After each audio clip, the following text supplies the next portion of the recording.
시작할게요.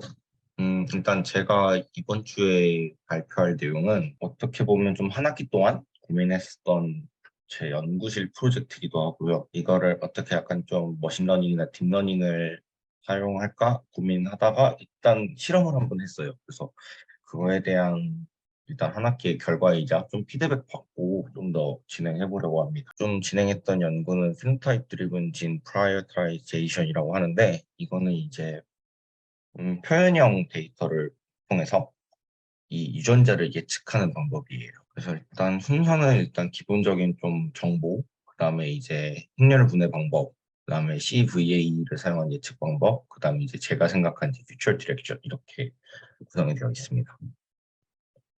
일단 첫 번째로 일단 피노타입을 얘기하기 전에 일단 피노패켓이라는 개념이 있는데요. 이 개념은 이제 어떻게 보면 좀 새로운 타입의 데이터 형태예요. 그 저희가 이 피노타입하고 그 진에 관련된 거는 일단 주로 좀 유전병에 관련된 부분이고요.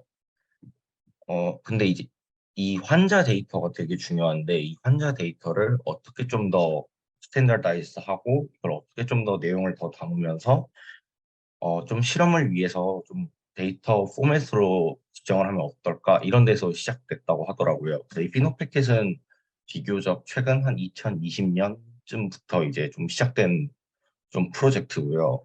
이제 제이슨 포맷으로 되어 있는데 이 제이슨 포맷은 좀 쉽게 설명드리자면 좀 파이썬으로 따지면 딕셔너리 형태로 되어 있어요. 그래서 여기서 사용되는 정보는 이 HPO라고 해가지고 피노타입 온톨로지인데 이제 이게 표현형으로 이제 약간 표현된 인간에 관련된 피노타입을 어떻게 좀 단어로 표현할 수 있는지 그거에 대한 데이터 일종의 약간 텍스트 데이터긴 한데 이제 이거를 어떻게 데이터 포맷에 저장되는지가 이제 피노 패켓이라고 생각하시면 될 것 같아요.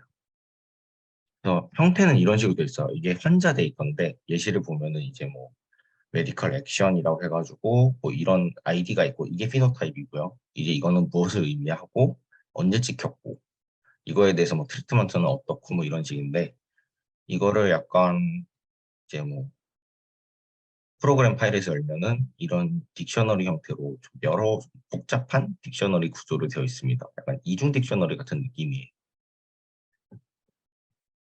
그럼 일단 피노타입에 대해서 좀 약간 정의를 내려야 되는데 이게 좀 지노타입이랑 좀 헷갈리긴 하거든요.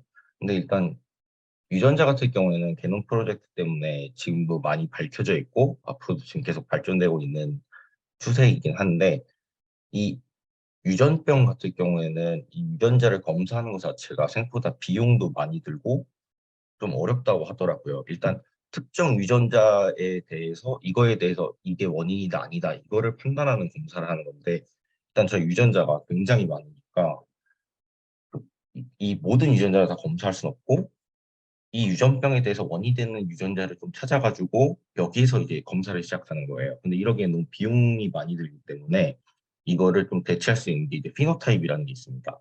근데 피노타입 같은 경우에는 어, 좀 쉽게 설명하자면 이 지노타입 플러스 인바이러먼트라고 해가지고 이 유전자와 환경의 영향으로 이제 좀 이루어져 있습니다.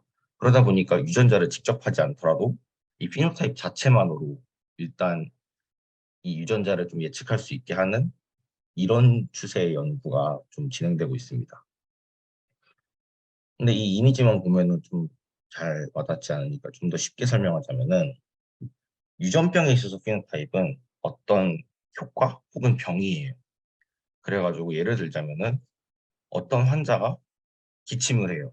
그럼 이 기침은 뭐 때문에 일어나는가 했을 때 뭐 감기가 될 수도 있고 암이 될 수도 있고 혹은 코로나가 될 수도 있겠죠.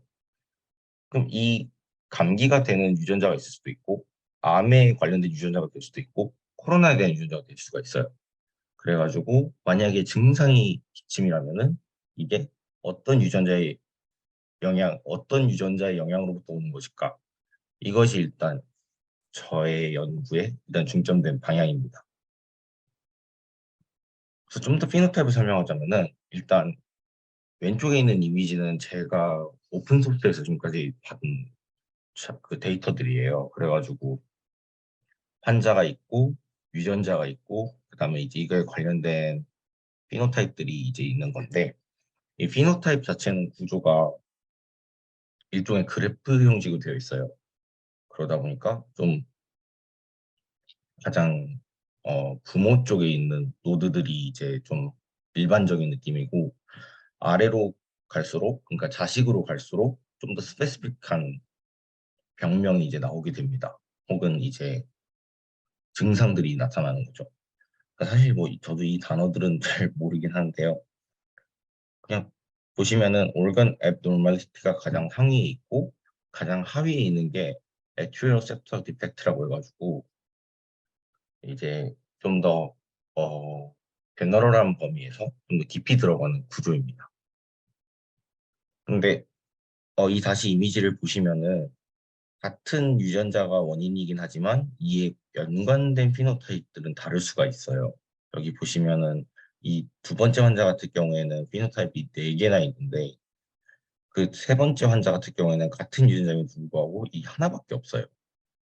그래서 뭐 중복이 될 수도 있고 혹은 피노타입 특징들이 다 다르기 때문에 이 피노타입을 가지고 있을 때 이 유전자를 어떻게 예측하는 게 좋을까는 참 지금까지도 여러 가지 방식으로 진행되고 있습니다. 이제 그 중에 제가 좀 관심 있게 본 부분은 행렬분해 쪽인데 일단 참고한 논문은 이 Scalable Recommendation with Poisson Factorization 이 논문을 참고했고요. 이 논문 같은 경우에는 주로 이제 이 행렬분해는 이제 영화 추천 시스템에 많이 활용이 되는데 이 논문 또한 그, 그 사용자들의 클릭 수를 기준으로 해가지고 이제 어떤 영화를 추천할까라는 이 문제 해결에 중점을 두고 있습니다. 그래서 저는 이 추천 시스템 쪽을 좀 아이디어를 가져와가지고 이 또한 내가 만약에 이 피노타입이 있다면은 어떤 진을 좀 더 추천할 수 있을까? 이제 추천이 아니라 이제 이거 좀 더 잘 예측할 수 있을까가 되겠죠, 저의 입장에서는. 근데 이제 주로 아마 여러분들께서 보신 이 행렬분해에서는 이제 거의 다 이제 정규 분포를 가정하고 하는데 여기서는 이제 포화성 분포를 이제 최종 결과값으로 하거든요. 그래서 이 포화성 분포를 선택한 이유는 일단 유저 클릭 수는 절대 일단 음수가 될 수 없겠죠. 아예 안 봤으면 0일 거고 만약에 몇 번 봤다라고 하면은 이제 클릭 수다 보니까 이제 그건 다 양수값으로 정수값으로 떨어지겠죠. 그렇기 때문에 이제 포화성 분포를 사용했다고 합니다. 그리고 대신에 이제 마지막 최종 결과를 위해서 여기서는 이제 variational inference, 변분 추론이란 방법을 썼는데요. 이 변분 추론이란 방법은 이제 정확한 값을 계산하는 게 아니라 이제 근사 값을 통해서 이제 정확한 값을 예측하는 건데 어, 이게 샘플링 알고리즘에 비하면은 변분 추론이 훨씬 더 빨리 수렴하고 빨리 된다고 합니다. 그래서 이 모델을 보시면은 피노타입을 이제 n이라고 하고 진을 이제 m이라고 설정을 해요. 그럼 이 n 안에 있는 세타가 있고 베타가 있는데 이거를 파라미터로 잡아가지고 이 xij는 결국엔 행렬 분해 값의 결과거든요. 그래서 이 두 가지의 네, 파라미터로 보시면 될 것 같아요. 근데 이제 이 논문에서 베타랑 세타는 모두 감마 분포로 그 가정을 하고 그다음에 이제 이 바뀌는 값들이 이제 하이퍼 파라미터인데 결국에는 이 포화성으로 나오는 결과는 이제 베타와 세타의 그 내적을 통해서 나온 결과를 이제 포화성 분포로 전환하는 겁니다. 이제 여기에 이제 베리에이션 인퍼런스를 해가지고 이제 추천 시스템이 완성이 되는 거죠.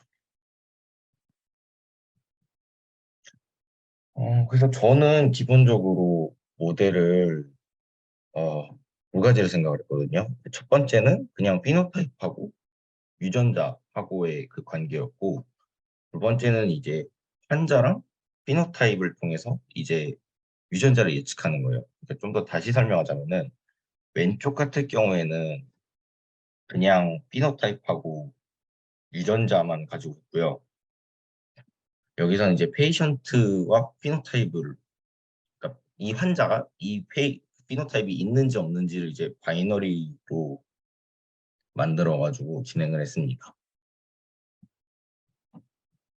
그래서 일단 투하성으로 진행하기 전에 저는 일단 가장 기초적으로 정규 분포를 따르는 모델로 한번 실험을 해봤어요. 그래가지고 베타와 세타가 다 정규 분포를 가정을 하고 대신에 결과값은 베르누이로 했는데 이거는 어, 이 피노타입이 있다 없다 데이터 자체를 이제 양수가 아니라 일령으로 바꿨어요. 모두 그냥 있다 없다로만. 그러니까 예를 들자면은 이 유전자에 연관된 피노타입은 이렇게 네 개가 있잖아요. 그럼 만약에 이 피노타입이 이 유전자에 존재한다면 속한다면 1이고 아니면 0인 거예요. 대신에 하나의 피노타입에 대해서 이 진이 다 이제 10, 10으로 다 표현이 되는 거죠. 그래서 이제 마지막 최종값도 10으로 표현하기 위해서 저는 약간 베르누이 분포를 가정을 했고요. 근데 이제 이 K가 이제 레이턴트 베리어블인데 이제 잠재 변수를 이제 어떻게 집어넣을 것이냐인데 이거에 대해서는 아직 정확한 그 기준이 없어가지고 한번 뭐 여러 가지로 실험을 해봤습니다. 21대, 51대, 100일 대, 200일 대, 400일 대. 근데 확실히 K가 작을수록 이 MSA가 작은 거를 볼 수 있었는데요. 근데 좀 아이러니한 부분은 실제 값은 제가 다 바이너를 만들었기 때문에 일령으로 다 되어 있는데 그 예측 결과가 좀 이상하게 나오기는 했어요. 그래서 분명히 예측으로 따지면은 이제 뭐 첫 번째 유전자에 관해서는 여기가 다 110이어야 되는데 여기는 다 0이 나왔고요. 분명 1령으로 가정했는데 뭐 2도 나오고 5도 나오고 4도 나오고 해가지고 일단 이 부분만 보면은 정말 맞지 않다라는 느낌을 좀 많이 받긴 했거든요. 근데 이게 제가 이 RMS가 가장 낮은 K가 20일 때였어요. 그다음에 이제 두 번째가 이제 논문에서 나온 대로 감마랑 포화성으로 했는데 일단 먼저 말씀드리자면은 결과값은 그렇게 좋지는 않았던 것 같아요. 근데 대신에 고려할 부분도 굉장히 많기는 했어요. 일단 감마 포화성으로 하니까 일단 뭔가 계산해서 제대로 수렴이 안 된 경우가 굉장히 많았거든요. 그래서 많이 튕겨가지고 갑자기 뭐 인피니티 값으로 넘어가고 했던 게 굉장히 많았어요. 그래서 러닝 레이트도 좀 많이 돌려보고 했는데 일단 최종적으로 일단 저는 이 감마 분포에 대한 하이퍼 파라미터를 좀 정하기 위해서 감마 분포에 대해서 둘 다의 좀 1보다 작을 때 어차피 감마 분포는 다 0, 그 양수값을 기준으로 양수값을 기본으로 갔는데 이게 둘 다 1보다 작을 때 혹은 한쪽이 1보다 클 때 뭐 이런 식으로 한 뭐 다섯 가지로 한번 해봤는데 가장 결과가 좋을 때는 감마 값이 다 1보다 작을 때였어요. 두 변수 모두. 그래서 네, 일단 감마를 일단 먼저 1보다 작은 값으로 1보다 작은 양수값으로 결정을 해놓고 그 다음에 이제 다시 K를 여러 번 돌려봤는데 결과가 참 어떻게 보면 좀 일관되지 않게 나오긴 해가지고 이 또한 좋은 모델이라고는 제가 설명은 못 드리겠어요. 그러다 보니까 좀 이게 실제 값은 이랬었는데 결과값도 굉장히 뭔가 좀 이상하게 나오더라고요. 근데 이제 사실 최종 목적은 환자 데이터를 통해서 이제 그거에 관련된 유전자를 예측하는 건데, 저는 그래서 이번에 한번 컨디셔널 VA 모델을 생각을 해봤어요. 제가 예전에도 이거 프로젝트 진행했을 때, 그땐 이미지 데이터로 했었는데, 그때는 이제 VA를 통해서 한번 예측 모델을 만들어 봤었는데, 이번에는 그냥 조건부 VA라고 해가지고, 아예 그냥 풀 모델을 만들었습니다. 근데 대신에 약간의 좀 급한데 차이점이 있다면은 원래 VA는 이 레이벨스가 안 들어가요. 그냥 인풋으로 들어가가지고 바로 디코더로 나오는 구조인데 저는 이번에 그 해당 레이블스 여기서는 이제 유전자가 되겠죠. 왜냐면 환자에 대한 그 피노타입은 다 있으니까요. 피노타입이 있고 없고가 이제 인풋 매트릭스가 되는 거고 여기에 이제 관련된 해당되는 진을 이제 여기에다 넣었어요. 이거를 인코더 부분에 한번 넣고 이제 그 중간에 있는 그 레이턴트 스페이스에서 한 번 더 넣었거든요. 그래서 이 레이턴트 스페이스에서 이제 디코더로 넘어갈 때 레이벨 한 번 더 추가해 줌으로써 이제 결과론적으로 이제 VA가 만들어지는 건데, 로스 펑션의 차이점이 이제 하나가 추가가 돼요. 원래 기존의 로스 펑션에서는 이 콜백 라이블러 다이버전스 이것만 고려를 했거든요, VA에서는. 근데 제가 이제 조건부로 이제 레이벨스 넣었으니까 여기에 크로스 엔트로피 에러를 추가를 해가지고, 그래가지고 이제 기존의 이제 쿨백 라이블러 다이버전스는 분포에 관련된 차이를 보여준다면은 크로스 엔트로피 텀을 추가해가지고 이제 그 클래시피케이션 문제에 대한 에러도 같이 추가를 한 거죠. 전 이걸 통해서 연관된 유전자를 이제 예측하고자 한 겁니다. 환자의 페이션트가 있을 때, 피노타입이 있을 때. 생각보다 이게 또 실험하기가 너무 어렵더라고요. 그래서 저는 일단 히든 레이어를 뭐 100, 200, 600, 1000으로 했는데 모든 게 다 수렴하지는 않았어요. 일단 생각보다 이것도 마찬가지로 히든 레이어가 많을수록 로스가 좀 더 많이 커지는 현상이 생겼거든요. 그래서 이 또한 잘 예측한 것 같지는 않다라는 게 제 결론이기는 해요. 그래서 이거를 참 어떻게 예측하는 게 좋을까 요새 고민이긴 합니다. 근데 제가 이 원인을 생각해 때 보면은 이게 희소행렬이 너무 커요.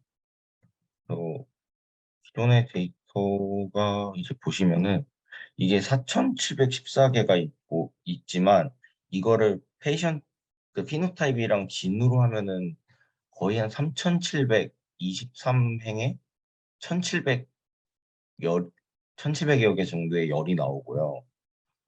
환자로 했을 때도 거의 비슷한 수준으로 나와요. 그렇기 때문에 이게 다 값이 대부분이 0인 거죠. 아무래도 피노타입, 그러니까 한 유전자에 연관된 피노타입이 있다 하더라도 그게 막 10개가 될지 뭐 20개 될지 그러진 않거든요. 뭐 한 다여섯 개 정도가 되는데, 그러다 보니까 하나의 피노타입이 막 연관돼 있는 유전자가 그렇게 많지는 않아요. 그래서 거의 대부분이 0이에요.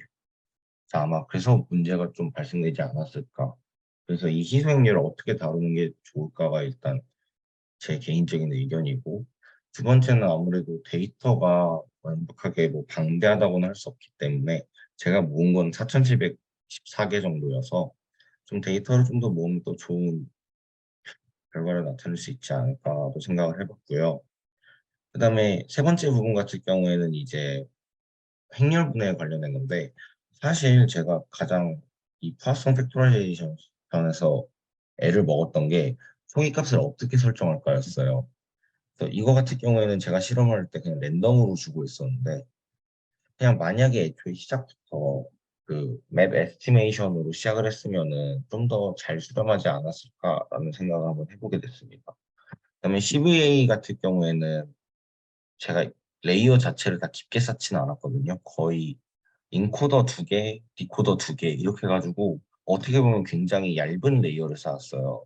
그리고 이제 그냥 그 히든 히든 스페이스에 관련된 그 잠재 변수에 관련된 이 하이퍼 파라미터만 조정을 했었는데, 아마 레이어를 좀 더 깊게 쌓거나 좀 구조를 바꾸고 혹은 이제 레이턴트 스페이스 안에서 정규 분포를 가정하는 게 아니라 좀 다른 분포를 가정하면은 결과가 또 다르지 않을까라는 고민을 좀 해보게 되었습니다. 네, 일단 제 발표는 여기까지고요. 혹시 질문 있으실까요?